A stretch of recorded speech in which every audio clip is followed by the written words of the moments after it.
শুরুর দিকে ওর সাথে রিলেশন ছিল, কিছুদিন যাওয়ার পরে একটা ভিডিও কল ছিল। তারপরে ওখান থেকে আমি ভাবলাম যে ওর সাথে আমার রিলেশন টিকবে না। দেন আমি ওকে জাস্ট একটু বলছিলাম যে তুমি আমার সাথে আমাকে বিয়ে করবো বা সেটা করো, নাহলে আমি আমার কাছে কিছু ভিডিও আছে, আমি একটু ইয়ে করবো। দেন তারপরে আমি ওকে নিজের থেকে বলছি যে সরি, আমার ভুল হয়ে গেছে, আমি এগুলা কিছু করবো। আমি রুম ডেটে যাওয়ার জন্য অতটা ফোর্স করিনি, আমি এমনি বলছিলাম যে না হলে আমি ভিডিও ভাইরাল করে দেবো।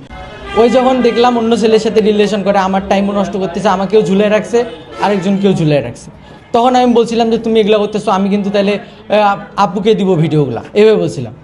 আর কোথায় দিতে চাইছিলেন? আর কি কোথায় দিব ভাই?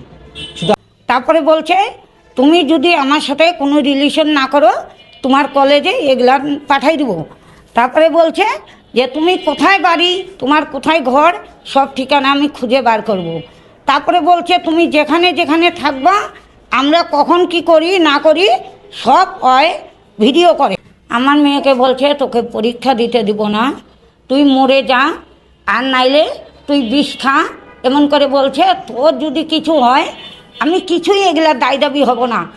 আর অনেকবার আমার মেয়েকে বকাবকি করছে, করার পর তখন বলছে তোর কলেজে তোর মাস্টারের কাছে এমন এমন এই যে কম্পিউটারের দোকান ওগুলোতেও তোর ভিডিও আমি ছাড়ে দেবো বা দেখাই দেবো, তারপরে তুই মরিস, এমন করে বলছে।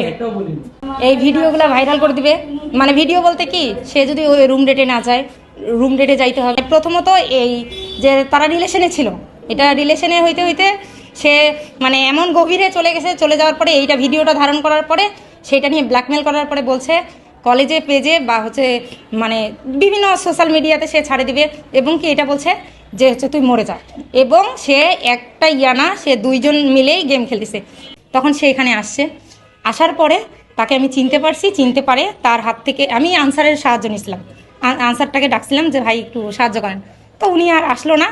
যাই হোক, মোবাইলটা আমি নিচ্ছি। তো আইনের প্রক্রিয়া যে 54 আমরা কি করি, যে দিনাজপুরে যদি মামলা হয়, ওনারা যদি, আমি আপনাকে বলছি যে ওনারা মামলা যদি দিনাজপুরে না হয়, আমরা তো 24 ঘন্টার বেশি রাখতে পারবো না, তাহলে আমরা 54 কোর্টে পাঠাবো, ওনারা সোনারেশ দেখাবে, পরবর্তীতে মামলা হইলে সোনারেশ দেখায়, তারা এই আসামিকে সোনারেশ দেখাবে, যেহেতু আমরা 54 এখান থেকে পাঠাইছি। আমি